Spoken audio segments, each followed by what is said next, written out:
Xin chào các bạn, Emmy đây. Không biết các bạn còn nhớ hay không, một thời gian trước thì Happy Skin có làm một video clip hướng dẫn làm như thế nào để giảm rụng tóc và làm dày tóc. Nếu mà ai chưa theo dõi thì nhớ là click vào đường link ở phần description nhé. Trong video clip đấy thì Quỳnh Vi có nhắc đến một phương pháp gọi là PRP trị rụng tóc.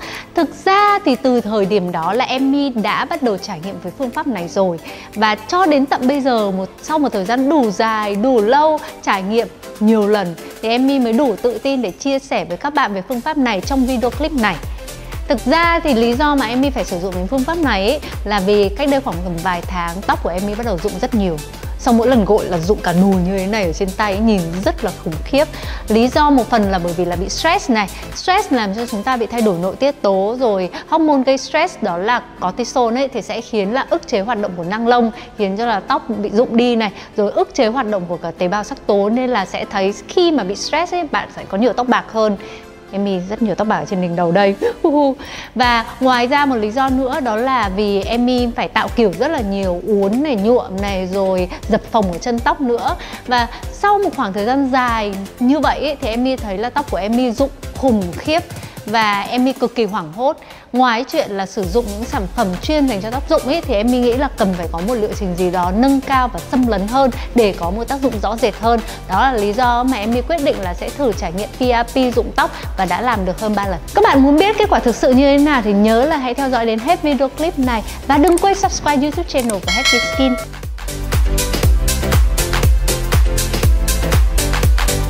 Những bạn nào từng đi đến spa clinic ấy, thì hẳn là đã biết đến phương pháp gọi là PRP, Peeled Rich Plasma. Còn nếu mà bạn nào mà chưa biết thì Emmy sẽ nói sơ qua về phương pháp này nhé. Nói nôm ta thì PRP cho dù là cho da mặt hay là da đầu thì đều là một phương pháp mà chúng ta sẽ dùng chính máu của chúng ta là người điều trị. Sau đó thì mang máu đi quay ly tâm để phân tách phần máu với phần huyết tương dầu tiểu cầu, nghèo tiểu cầu với nồng độ cao nhất. Phần tiểu cầu thì được cho là phần mà có chứa nhiều yếu tố tăng trưởng nhất, sẽ giúp là chữa lành cũng như là tái tạo tế bào một cách hiệu quả. Vậy thì PRP sẽ giúp trị rụng tóc như thế nào? Để điều trị rụng tóc bằng phương pháp PRP thì chúng ta cũng sẽ làm tương tự, đó là sẽ tiêm phần huyết tương dầu tiểu cầu vào những vùng tóc thưa và bị rụng. Phần huyết tương dầu tiểu cầu này thì được cho rằng là có thể giải phóng ra nhiều các loại yếu tố tăng trưởng, bao gồm có yếu tố tăng trưởng biến đổi là TGF, yếu tố tăng trưởng có nguồn gốc từ tiểu cầu đó là PDGF, yếu tố tăng trưởng nội mô mạch máu, VEGF, yếu tố tăng trưởng biểu bì, EGF và yếu tố tăng trưởng insulin. Các nhà khoa học cho rằng các yếu tố tăng trưởng được giải phóng từ tiểu cầu thì có thể tác động lên tế bào gốc ở khu vực phình ra của nang lông, sẽ kích thích sự phát triển của các nang mới và khiến cho tóc được mọc lên một cách nhanh và tốt hơn. Với lý do này thì PRP kết hợp thêm một số các phương pháp khác, ví dụ như là laser cho da đầu chẳng hạn, thì được coi là một phương pháp mà có thể trị rụng tóc từ những nguyên nhân nặng nhất, đó là do androgen tăng cao. Thực ra các bạn nghe là PRP tức là tiêm này rồi laser này thì nghe có vẻ rất là đau đớn và phức tạp đúng không? Nhưng mà thực ra đây là những phương pháp mà không cần phải đến phẫu thuật, rồi ít đau đớn và thời gian phục hồi rất là nhanh. Nghe có vẻ như là PRP là một phương pháp mà có thể áp dụng cho tất cả mọi người, nhưng mà có trường hợp cấm chỉ định nào hay không? Thực tế là có. Nếu mà bạn thuộc vào một số những dạng sau thì có thể là PRP trị rụng tóc cũng sẽ không có hiệu quả. Thứ nhất, nếu mà bạn bị rối loạn đông máu, tức là bị chảy máu quá nhiều hoặc là hình thành cục máu đông thì không nên làm PRP trị rụng tóc. Thứ hai, đó là nếu bạn đang mang thai. Thứ ba, bạn bị rụng tóc do quá nhiều mô sẹo chứ không phải là rụng tóc do androgen tăng cao như bình thường. Thứ tư, đó là bạn không thể chịu được đau đớn cho dù là nhỏ nhất. Còn bây giờ thì các bạn hãy cùng theo dõi xem là một liệu trình full PRP trị rụng tóc mà Emmy đã làm thì bao gồm những bước gì nhé. Trước khi làm liệu trình, bác sĩ sẽ tiến hành thăm khám, xác định tình trạng da đầu, mức độ hoạt động của các nang tóc, các bệnh lý liên quan đến rụng tóc để đưa ra phương pháp, kế hoạch điều trị cụ thể và hiệu quả. Sau đó bác sĩ dặn dò về chế độ sinh hoạt, ăn uống để có được chất lượng máu tốt nhất. Trong quy trình, các bạn sẽ được bác sĩ tiến hành lấy máu với 3 ống cùng một lượng khoảng 20 ml máu qua ống hút chân không đặc biệt, giúp hồng cầu không bị vỡ, đảm bảo chất lượng máu lấy ra tốt nhất. Thực hiện quay ly tâm lần 1 với 3.500 vòng một phút trong 5 phút bằng máy ly tâm Headtech EBA 200 nhập khẩu từ Đức. Sau khi ly tâm lần 1, thực hiện tách huyết tương và hồng cầu. Tiến hành ly tâm lần 2, quay 3.500 vòng một phút trong 15 phút để tách được phần huyết tương dầu tiểu cầu PRP, chất lượng tiểu cầu gấp 5 đến 7 lần bình thường và huyết tương nghèo tiểu cầu PPP. Hoạt hóa tiểu cầu PRP và PPP để thu được yếu tố tăng trưởng như PDGF, VEGF, TGF, beta, EGF, IGF và HGF. Đưa PRP và PPP đã hoạt hóa vào ngăn tủ mát 30 phút, đảm bảo thời gian và nhiệt độ tối ưu cho sự hoạt hóa. Lọc PRP và PPP để hoạt hóa qua màng lọc sinh học, giúp ngăn ngừa vi khuẩn xâm nhập. lọc đi vi khuẩn và các chất ngoại lai. Tiếp theo là làm sạch da đầu. Ở Bình Thạnh các bạn sẽ trải qua một quy trình làm sạch tóc và da đầu như thông thường.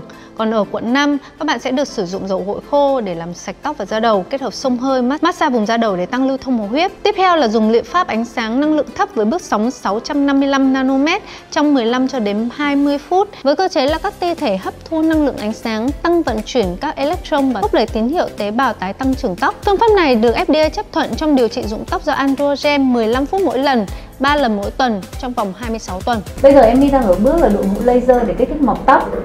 Cảm giác đội mũ này thì không giống là đi ở ngoài đường lắm đâu, vì là nó rất là nhẹ, nhưng mà cũng thấy là có hơi nóng một tí xíu, hơi một chút xíu cảm giác là đang có cái gì đó hoạt động ở trên đầu. Nhưng mà yên tâm là các bạn không hề cảm thấy là khó chịu một tí xíu nào. Trong vòng 30 phút ấy, thì các bạn có thể là ngồi đọc sách, hoặc là giống như là Emmy thì sẽ tranh thủ trả lời comment của các bạn. Bước tiếp theo, bác sĩ sẽ xịt tên lidocaine 10% vào vùng cần làm, sát khuẩn với povidin, lau lại bằng nước muối sinh lý và gạc vô trùng để đảm bảo làn da được chuẩn bị vô trùng một cách tối ưu nhất. Sau đây là bước tiêm mesotherapy vào vùng da đầu. Hiệu quả của phương pháp PRP này sẽ nằm chủ yếu ở cái phần này. Mình sẽ sử dụng hai phần. Là thứ nhất, mình sử dụng phần huyết tương giàu tiểu cầu được tách chiết từ chính máu của khách hàng. Thứ hai là mình sẽ sử dụng D-Cell 350. Cả hai thành phần này đều đã được FDA chứng nhận cho cái việc điều trị rụng tóc. Đối với PRP thì mọi người quá quen thuộc rồi. Đây là một cái thành phần mà tách chiết từ máu của mình và nó sẽ thu được tất cả yếu tố tăng trưởng, giúp cho quá trình lành thương tốt hơn.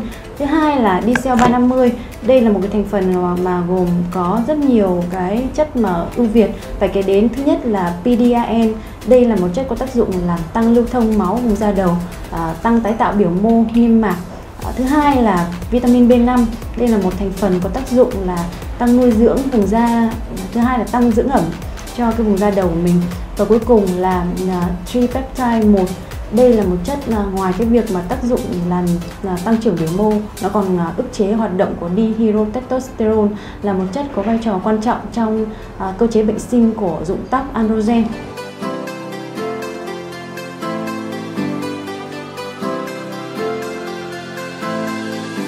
Sau bước kết hợp thuốc, bác sĩ mới tiến hành đưa các yếu tố tăng trưởng trong hỗn hợp trên vào da bằng phương pháp tiêm meso, dùng vibrator vào vùng viêm để giảm cảm giác đau. Bắt đầu tiêm từng vùng từ trán, đỉnh đầu sang hai bên, tập trung tiêm meso vào những vùng bị rụng tóc nhiều.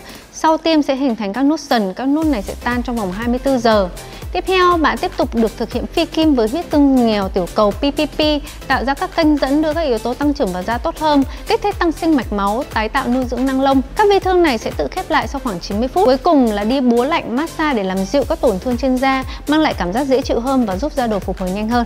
Một lưu ý quan trọng là bác sĩ khuyên chỉ nên gội đầu bằng nước lạnh sau 6 tiếng, sau 48 giờ bắt đầu gội đầu bằng dầu gội dịu nhẹ dành cho da đầu nhạy cảm, tóc yếu và có khả năng làm sạch sâu như là sản phẩm Vitabrix Scalp shampoo chẳng hạn. Nếu mà nhìn hình ảnh before and after sau 3 lần PRP của Emmy thì các bạn cũng đã thấy là có một cái sự khác biệt. Nên là Emmy cũng sẽ không cần phải nói quá nhiều về số lượng tóc trên đầu của mình thay đổi như thế nào. Nhưng mà Emmy sẽ chia sẻ với cả các bạn một số những cảm nhận của Emmy cũng như là những cái lưu ý của Emmy khi mà các bạn thực hiện phương pháp là PRP để trị rụng tóc.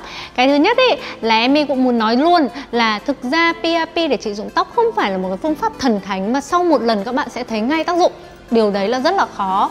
Như Emmy và thậm chí là 1-2 người bạn của Emmy khi mà thực hiện phương pháp này, chúng ta nên là kiên nhẫn và chờ đợi. Và sau khoảng 3 lần thì các bạn sẽ thấy là có những thay đổi rõ rệt. Thay đổi cụ thể là như thế nào? Sau khoảng 3 lần thì các bạn sẽ thấy là tóc ngừng rụng và hoặc là rụng rất là ít. Gần đây mỗi lần mà gội đầu thì Emmy thấy là chỉ có một vài cọng thôi. Mà nhớ rằng là nếu mà chúng ta gội đầu mà chúng ta thấy là cái lượng tóc rụng ra chỉ khoảng tầm vài chục sợi, dưới 50 sợi thôi thì cũng là bình thường. Nhưng mà Emmy thấy rằng là một cái nhúm tóc ngày xưa rất là nhiều, bây giờ thì một cái nhúm tóc ít hơn rõ rệt. Cái thứ hai nữa là sẽ thấy là có một số những cái tóc con bắt đầu là mọc ra. Và những cái tóc con này thì giai đoạn đầu các bạn sẽ cảm thấy hơi khó chịu một tí bởi vì nó cứ lúm phún ấy. Nhưng mà sau đó khi mà nó mọc dài ra thì chúng ta cũng sẽ thấy là bình thường. Và cái thứ ba nữa mà Emmy cũng muốn lưu ý đó là thậm chí là với 3 lần PRP ấy, thì các bạn cũng cần phải kết hợp một số các phương pháp khác nữa để thấy một cái hiệu quả cực kỳ rõ rệt. Đó là Emmy sẽ kết hợp thêm biotin uống ở 10.000 mg mỗi ngày. Hoặc là nếu mà bạn nào mà sang một chút thì các bạn có thể uống Hair Burst. Emmy thấy là Hair Burst mọi người uống như thấy là có tác dụng là mọc tóc và da dẻ mọi thứ nó cũng đẹp hơn. Bên cạnh đó thì các bạn có thể là các bạn sẽ cần phải sử dụng thêm minoxidil 2% hoặc là 5%, bởi vì đây cũng sẽ là một phương pháp với thành phần có thể là kích thích mọc tóc rất là nhanh. Tuy nhiên ý, nếu mà bạn nào nghĩ rằng là các bạn chỉ cần là dùng minoxidil 2% hoặc là 5% thôi, không cần PRP, không cần phải sử dụng thêm những thực phẩm chức năng ở bên trong ấy, thì em nghĩ là các bạn nên nghĩ lại. Bởi vì là về nguyên tắc như em đã chia sẻ lúc đầu, PRP là một phương pháp mà sẽ giúp cho da đầu của các bạn chắc khỏe và được tái tạo một cách rất là tốt. Còn so với chuyện nếu mà chúng ta sử dụng minoxidil, các bạn cứ thử tham khảo mà xem, với rất nhiều các bạn đã sử dụng minoxidil một thời gian dài thì thấy rằng là cứ dùng thì tóc được kích thích, mọc lên rất là tốt, nhưng ngưng dùng thì các bạn lại có cảm giác như là tóc mình lại thưa trở lại và có vẻ như lại bị rụng trở lại. Thì cơ bản đây là một thành phần có thể kích thích mọc tóc, nhưng đây không phải là một phương pháp mà có thể khiến cho da đầu của chúng ta chắc khỏe hơn. Còn câu chuyện của PRP kết hợp với cả đi Cell 350 sẽ giúp cho da đầu của chúng ta chắc khỏe hơn. Với em thì em thấy là rất là nhanh đối với phương pháp này. Em có một người bạn cũng đã làm PRP tóc 3 lần giống như là em.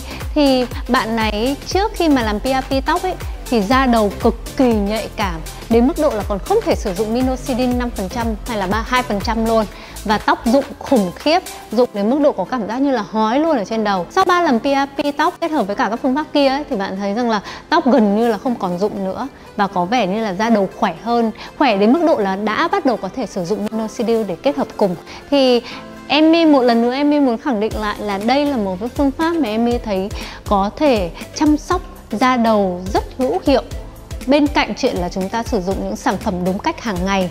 Nên cho dù các bạn muốn sử dụng minoxidil cho tiết kiệm hay là tác dụng nhanh, nhưng mà em nghĩ là giải pháp tuyệt vời nhất và lý tưởng nhất vẫn là kết hợp cả PRP và những phương pháp còn lại. Nếu mà bạn nào hỏi mà em có thấy đau hay không ấy, thì với em thì chả đau tí nào, bởi vì thực ra em đã từng tiêm sống rồi laser mà không cần ủ tê, nên là khi mà làm PRP cho tóc như thế này thì em chỉ thấy dâm gian như là gãi ngứa ở trên da đầu thôi. Còn với bạn nào ấy mà không thể chịu đau được thì yên tâm, chúng ta có bước ủ tê rồi.